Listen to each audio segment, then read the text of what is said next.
कई नेता जो हैं इस वक्त पक्ष में नजर आ रहे हैं, लेकिन बहन जी हैं जो विपक्ष से दमखम से अपनी लड़ाई को जारी रखे हुए हैं। जिस बहन जी को या जिस बसपा सुप्रीमो बहन कुमारी मायावती वो बीजेपी की बी टीम कहा जाता था, लेकिन इस वक्त तो बिल्कुल विपक्ष में नजर आ रही हैं, ताबड़तोड़ फायरिंग कर रही हैं। आकाश आनंद भी अपनी तरफ से लगातार अपने स्टेटमेंटों में बोल रहे हैं कि ये रिजर्वेशन बिल्कुल खराब है, इसको बिल्कुल लागू नहीं करना चाहिए। क्या कहना चाहेंगे इस तरीके के परिवर्तन को या इस तरीके के स्टेटमेंट को किस नजर से आप देखते हैं, जहां सारे लोग अधिकतर, जहां सारे सीएम अपने पक्ष में नजर आ रहे हैं, वहीं बहन जी विपक्ष में नजर आ रही हैं? क्या कहना चाहेंगे अभिषेक? देखिए, बहन जी वो शख्सियत है जिन्होंने समाज को ट्रांसफॉर्म किया है जी।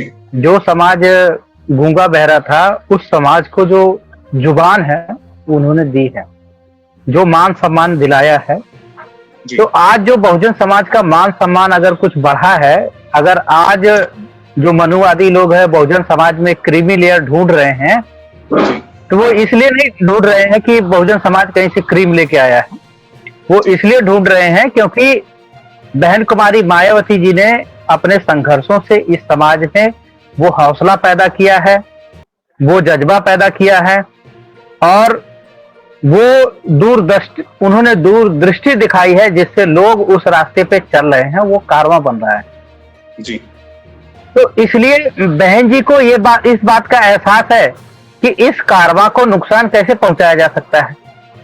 और मनुवादी जो है वो इस देश को, मनुवादियों का एक चरित्र है। अगर आप मनुवादियों को देखिएगा तो मनुवादी जो है वो अपने समाज से धोखा नहीं करता है, लेकिन देश से वो धोखा करने में कभी भी पीछे नहीं हटता। उसके लिए देश इंपॉर्टेंट नहीं है, उसके लिए अपना इंटरेस्ट, अपने समाज का इंटरेस्ट इंपॉर्टेंट है। लेकिन बहुजन समाज जो है वो हमेशा देश के इंटरेस्ट को देखता है। तो बहन जी ने जो आज इस बहुजन समाज में ये मजबूती पैदा की है, तो बहन जी जानती हैं कि उन्होंने इस मजबूती को कैसे हासिल किया है। इसलिए बहन जी को यह बात समझ में आ गई कि देशद्रोही मनुवादी क्या खेल खेल रहे हैं। इसलिए उन्होंने अपने समाज को आगाह किया है कि उनके खेल में मत उलझो। ये वो मनुवादी हैं जो देशद्रोहियों के साथ मिलके इस देश का जो गौरवशाली इतिहास है उसको मिटा दिए।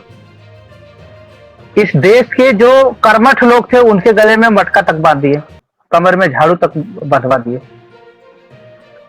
तो बहन जी उस मूवमेंट की जो है मुखिया है, जिस मूवमेंट ने इस देश की दिशा और दशा दोनों बदली है। इसलिए बहन जी लोगों को क्या है सचेत कर रही हैं कि आप देखिए, सबसे बड़ी सोचने वाली बात है कि कोई भी व्यक्ति हो उसको दूसरों से ज्यादा मतलब नहीं होता है, दूसरों के बारे में उतना ध्यान नहीं करता है, लेकिन उसको अपने बच्चों का सबसे ज्यादा ध्यान होता है। व्यक्ति कैसा भी हो, अमीर हो, गरीब हो, कैसा भी हो, उसको अपने बच्चे के बारे में जरूर ख्याल आता है कि मैं अपने बच्चे को कैसे बेहतर बनाऊं। और बहन जी ने स्पष्ट तौर से बोल दिया है कि ये इमरजेंसी का दौर चल रहा है, आपको अपने बच्चे के भविष्य के लिए सोचना है, क्योंकि बहुजन समाज जो गलत तरीके से सोचता है, हमेशा दूसरों के लिए जो सोचता है, वो उसको दिशा दिया है कि भाई कम से कम अपने सोचने का तरीका बदलो। जब आपको अपने बच्चे से लगाव होगा तो आपको समाज की ऑटोमेटिक जो है समझ पैदा हो जाएगी। और आप देख लीजिए, आज बहुत सारे मैं ऐसे क्लास 1 क्लास 2 के ब्यूरोक्रेट्स को जानता हूं जो कभी भी समाज के नाम पे वो अपनी आइडेंटिटी को छुपाते थे। उनको ऐसा लगता था कि ये संविधान में लिख गया है, उनको अगर उनके हाथ में लग गया बटेर तो वो उनके बेटे को भी लग जाएगा।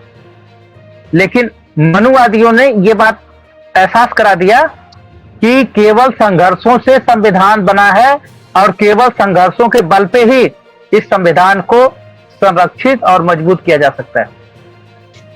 और अगर कोई ये सोचता है कि कोई चीज इस देश में मुफ्त की है या हमारे महापुरुष जो है, हमारे जो लोग हैं वो ऐसे हासिल कर लिए, तो ऐसे खैरात में कुछ भी चीज नहीं मिली है। तो ये इसलिए उस संघर्ष को आगे बढ़ाने वाली बहन कुमारी मायावती जी हैं, इसलिए उन्होंने आगाह किया है। और पता है ना कि एक शायर ने कहा है कि चिराग कहीं दूर जलता है तो अंधेरा कुछ मेरे घर से भी निकलता है। तो जो लोग चिराग में जलते हैं, दूसरे लोगों के घर से भी अंधेरा निकलता है। तो ये जो चमचे टाइप के लोग हैं, उनको ऐसा लगता है कि ये एक्स कम्युनिटी जो है वो ऐसे ही आगे बढ़ गई है। नहीं, उसने संघर्ष किया है, आंदोलन किया है, इसलिए उसको अपना रास्ता पता हो गया, इसलिए वो आगे बढ़ गई। और मैं आपको एक डाटा देता हूं, 1932 का जो जाति जनगणना है, उसमें जो शेड्यूल कास्ट में जो जाति है वाल्मीकि, उसको कहीं कहीं भंगी भी बोला जाता है जी। वो सबसे ज्यादा पढ़ी लिखी जाती थी 1932 के समय में। लेकिन अगर आज आप देखेंगे और शेड्यूल कास्ट की, अनुसूचित जाति की और जातियों की तुलना में अगर वाल्मीकि समाज का आप देखेंगे, तो वाल्मीकि समाज के लोग खुद अपने आप को पिछड़ा महसूस करते हैं और दूसरे पे आरोप लगाते हैं। सवाल यह है कि जो समाज अनुसूचित जाति में सबसे ज्यादा पढ़ा लिखा था, जिसको लीड करना चाहिए था, वो समाज सबसे पीछे क्यों खड़ा हुआ? और उसके खड़ा होने में किसका सबसे बड़ा रोल है? तो आप देखेंगे कि यहीं पे विचारों का जो जिंदगी में महत्व है वो पता चलता है। चमारों ने बाबा साहब के विचार को अपना लिया, भूखे रह के, नंगे रह के, जैसे भी जिन भी हालत में थे उन्होंने अपना लिया। और जिन जिन जातियों ने अपनाया, वो जातियां आज अपने पुराने इतिहास से बाहर निकल चुकी हैं। वो मनुवादियों का जो षड्यंत्र था उसको तोड़ चुकी हैं।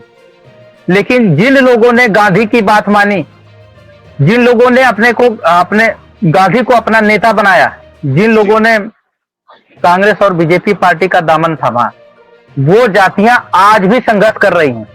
और मजे की बात है कि अटल बिहारी वाजपेयी सफाई कर्मियों का प्राइवेटाइजेशन करते हैं, कॉन्ट्रैक्ट पे उनको लगाते हैं।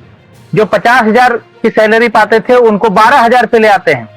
उसके बावजूद भी ये समाज जो है आज भी आरएसएस में, कांग्रेस में, बीजेपी में, आम आदमी पार्टी के पीछे भाग रहा है। जिस दिन ये जब तक भागता रहेगा, इनको कितना भी रिजर्वेशन दे दिया जाएगा, ये जब तक दूसरों के पीछे भागेंगे तब तक इनका भला नहीं हो सकता है। अगर भला करना है तो इनको फूले साहू अंबेडकर के पीछे भागना होगा। फूले साहू अंबेडकर, कांशीराम की जो विचारधारा है उसको अपनाना होगा। और जिस दिन अपनाना शुरू कर दिए, और मैं ये आपको दावे के साथ कहता हूं, ये वो पहले शख्स होंगे जो पूरे समाज के लिए बोलेंगे कि सारे समाज को जोड़ो, सारे समाज को आगे बढ़ाओ।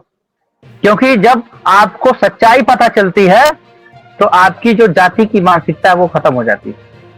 और जब तक सच्चाई नहीं पता चलती है तब तक ब्राह्मणवाद आपके ऊपर हावी रहता है और आपके ऊपर जाति, क्षेत्र, धर्म, हर तरह का भ्रष्टाचारी सोच जो है आपके दिमागों में पलती रहती है। तो इसलिए जो भी राजनेता खास करके दलित समुदाय से संबंध रखते हैं, अगर उनको ऐसा लगता है कि कोई आरक्षण के भरोसे आगे निकल गया है, तो ये जो कंफ्यूजन है, ये दिमाग में जो आपके कमजोरी है, जो आपके ज्ञान की कमी है, उसको दूर कर लीजिए।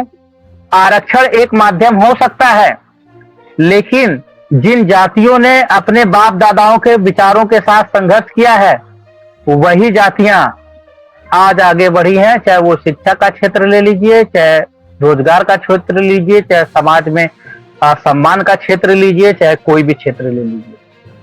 तो जब तक हमारी जिंदगी में अपने महापुरुषों के बताए हुए रास्ते पे संघर्ष हम नहीं स्वीकार करेंगे, तब तक न हमारे रिजर्वेशन काम आएगा, न हमें कोई आर्थिक नीतियों का सहारा काम आएगा, न ही कोई और बात काम आएगी। तो जिन लोगों को तरक्की चाहिए उनको तरक्की का रास्ता अपनाना जरूरी है। जी, ने बताया जो SC/ST का जो रिजर्वेशन है वो क्रीमी लेयर के अंदर क्रीम ही नहीं नजर आ रही है, लेयर कहाँ पर होंगी। कोटे के अंदर कोटे की बात तो कर रहे हैं, पर कोटे के अंदर आज भी 100 सीट पर आपको 1 सीट मिलने वाली है। इस तरीके की तमाम जानकारियां हमें दी, हमारे दर्शकों को दी। धन्यवाद सर आपका। जय भीम। जय भीम।